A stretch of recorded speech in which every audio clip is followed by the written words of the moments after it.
ترجع لتينو كوستا مع مادورو. لسانا ديارا استرجعها وانطلق من الوسط، هايله منه يكتر يوصلها لرونالدو. انطلق كريم بنزيما ولسانا ديارا يزيد في السرعه. رونالدو وبنزيما ولسانا ديارا. يلا جول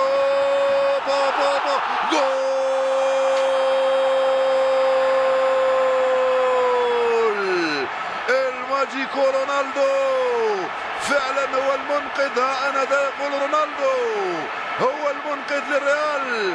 هم اللاعبين الكبار الذين يصنعون الفارق في اللحظات الصعبة والحرجة التي يمر بها الفريق.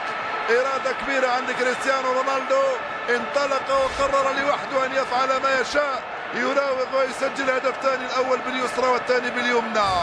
كريستيانو رونالدو يعيد الريال إلى الواجهة. اللاعب الكبير هو الذي يصنع الفارق في ظروف صعبة يمر بها الفريق. نعم شفنا كل الكرات تروح لرونالدو لأنه الوحيد اللي كان قادر اليوم أنه يعمل الفارق، يفعل ما يشاء. انطلق وتوغل وراوغ ثم سدد باليمنى مسجلا هدفا ثانيا بقوة. هذه المرة الحظ لم يكن حليفك يا فيجنتي جويتا، الحظ مرة